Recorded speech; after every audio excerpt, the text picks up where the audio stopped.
What the fuck was up with the end of this episode? Hey guys, it's J-Stars360 here with another Agents of S.H.I.E.L.D. vlog for you. I'm going to be doing The Well. This is an episode I came out a couple weeks ago, but I held off on it because it was going to tie into Thor: The Dark World, and naturally I wanted to see the Thor: The Dark World. But then after I saw it, I got really busy with school life, and I couldn't see blah blah blah blah. Point is, I finally saw it, and after watching it, I'm kind of kicking myself in the butt. Because, again, they built this episode up like it's going to tie into the movie. It's going to tie into the movie. It doesn't. It barely does. I mean, there's like a.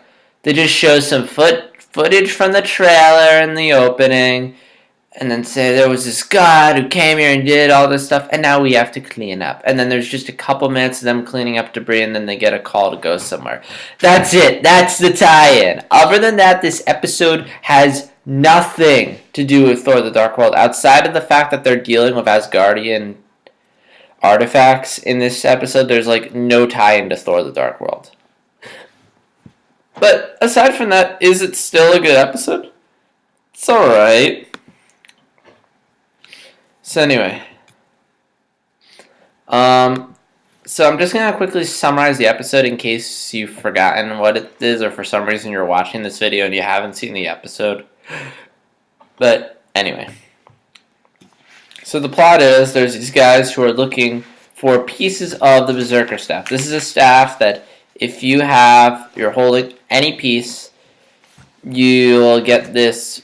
You'll be fueled by this unbelievable rage. The staff was broken by this Asgardian called the Berserker, came to Earth, but when everyone else left and went back to Asgard, he fell in love with Earth, stayed there, and broke the staff up into 3 pieces and hid them. And now there's these people looking for the pieces of the staff, and they're getting angry and becoming dangerous, and now S.H.I.E.L.D. has to find the pieces of the staff before anyone else does. So that's the episode. So I'm just going to run through the episode real quick, just making some points. First off, I find it so amusing how the agents of S.H.I.E.L.D. are cleaning up the debris from Thor: The Dark World. It's almost like the show's completely aware of how insignificant they are.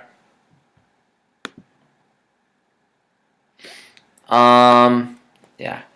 One problem I have with the show, this isn't again, it's a low-budget TV show, so I guess it can be understanding, but when you have something like Sherlock, which has really high production values, this just feels very low budget. I mean, when they're doing all the cool effects, they are so fake. You can clearly tell it's CGI, and I'm not saying all effects are bad, but here especially, it just doesn't look realistic at all. Like, I can clearly tell that this was generated on a computer, and which is a shame because I've seen the show have good effects, like in the episode called "The Girl in the Flower Dress" when the guy burns up. That was some pretty good effects. So I understand why they couldn't have some good effects here. And then they also mentioned the fact that maybe all the times we thought we saw gods, they were really aliens, but since we didn't know that we were a planet in a solar system, we just thought they were gods. So that's kind of interesting. The story is an Indiana Jones story, and it's decent. I mean, I do like the idea of them going on a treasure hunt, of them using clues to find treasure. Again, it's the kind of story I enjoy.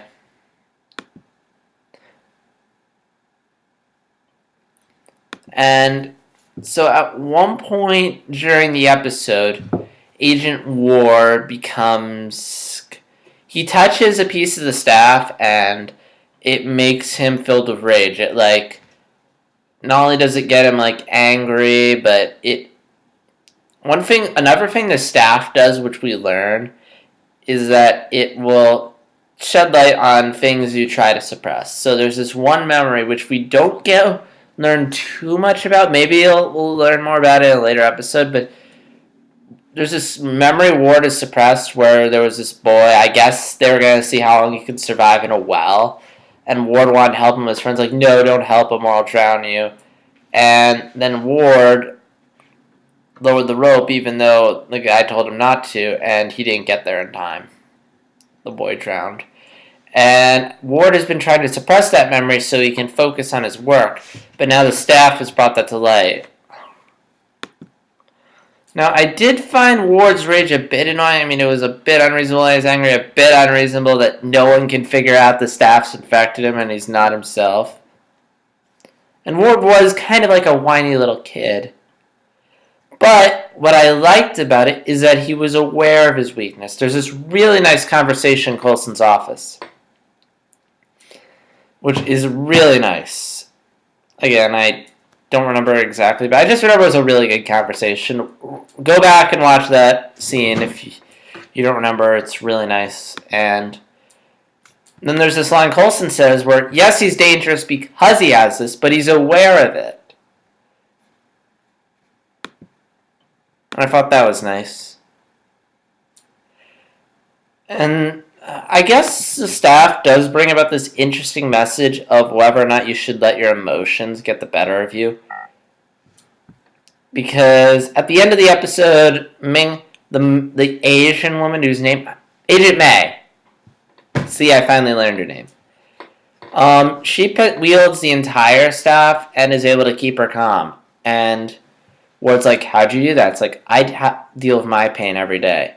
Which I thought was an interesting message. I mean, is it better is pain something that should be suppressed, should be forgotten, or should you learn to live with it? Learn to deal with whatever it is you've done wrong. And I think that's an interesting message.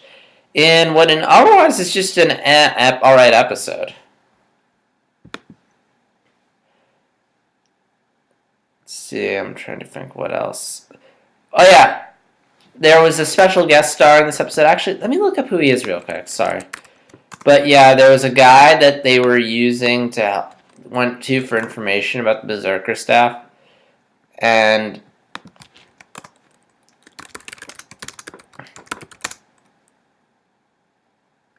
Agents of S.H.I.E.L.D, The Well, IMDb. So there was this guy they went to for help, for information on the staff. And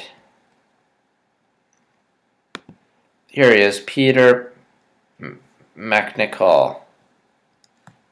Hold on, wait, is he Mr. Bean? Hold on a second. He voices the Mad Hatter in Arkham City.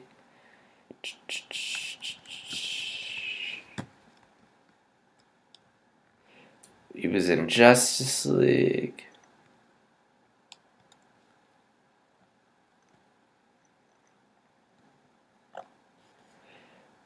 So he's been in a lot of stuff. Ghostbusters 2 is one of his big ones. But anyway, so they go to this guy for help, and the actor playing him does a nice job. And in a very interesting and surprising twist, it turns out he's actually Asgardian. He is the Berserker. And it's interesting. I wonder if he'll come back.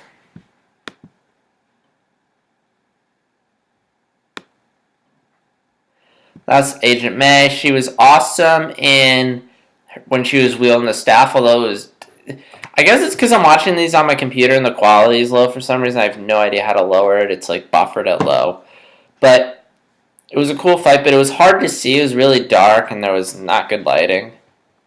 Again, maybe if I watch them on TV it'll look better. But it was an awesome fight.